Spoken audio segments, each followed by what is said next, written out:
Bonjour mesdames, messieurs, prenez place et bienvenue dans le tout premier épisode du débrief.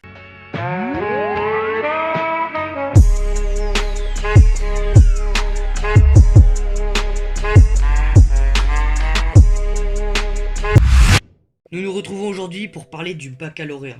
Comme vous avez sûrement entendu, les professeurs continuent de protester, mais seulement 2,5% des correcteurs menacent de ne pas rendre les copies afin de faire réagir le ministère de l'Éducation nationale. Mais pourquoi les professeurs font grève, à tel point de prendre des risques pour leur future carrière? Mais nous y reviendrons plus tard. Le ministre de l'Éducation nationale, M. Blanquer, a menacé les professeurs retenant les copies de retirer jusqu'à 15 jours de leur salaire. La saisie informatique des notes a été repoussée ce mercredi dernier au lieu du mardi 2 juin 2019.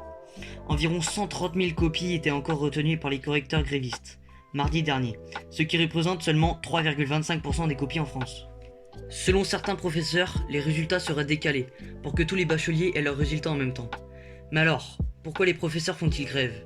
Entre 500 et 600 correcteurs ont décidé de se mettre en grève entre mardi et jeudi. Ces professeurs veulent faire prendre conscience au ministre de la gravité de la situation. Ces méthodes d'intimidation sont inacceptables, selon un professeur de SES au micro du journal Le Parisien. Ces professeurs veulent donc le dialogue avec le ministre de l'Éducation, quitte à faire stresser les candidats et leurs familles, selon mon point de vue. La réelle motivation de ces professeurs est de protester contre les réformes du lycée et du bac. Ces réformes suppriment les filières en les remplaçant par des enseignements d'exploration. Mais ça, vous le savez déjà. Le réel problème ici, ce sont les bacheliers.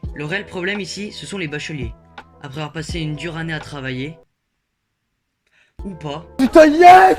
Yes! Putain, ça fait 3 ans que je le rate, putain, yes! Vous avez été persévérant? J'ai été persévérant, oui, putain, ça fait 3 ans. Les terminales sont donc stressés dans l'attente de leurs résultats ainsi que leurs résultats pour Parcoursup. Je suis donc allé voir sur la twittosphère ce que les gens ressentaient à travers cette grève. Je cite: Je ne soutiendrai pas quelqu'un qui pénalise les terminales, qui n'ont rien demandé, qui ont stressé toute l'année et qui ont besoin de tout ça pour passer à autre chose. Je peux comprendre sa colère envers les professeurs, mais il ne faut pas oublier que tous les professeurs s'acharnent pour faire réussir leurs élèves tout au long de l'année. Comme dit le fameux proverbe de moi, tu peux pas juger tant que tu n'as pas testé. Je vous l'accorde, c'était pas ouf.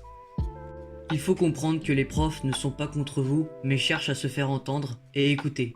C'est en bloquant des événements importants que le gouvernement prend en compte leurs revendications.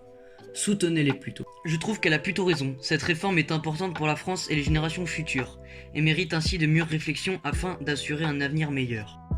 Voilà, les résultats du bac sont tombés, bravo à tous ceux qui l'ont eu, et surtout bonne chance à ceux qui vont au rattrapage. Ne lâchez rien, vous êtes les meilleurs. Les avis sont plutôt partagés, n'oubliez pas que je vous ai donné mon avis, alors j'aimerais connaître le vôtre.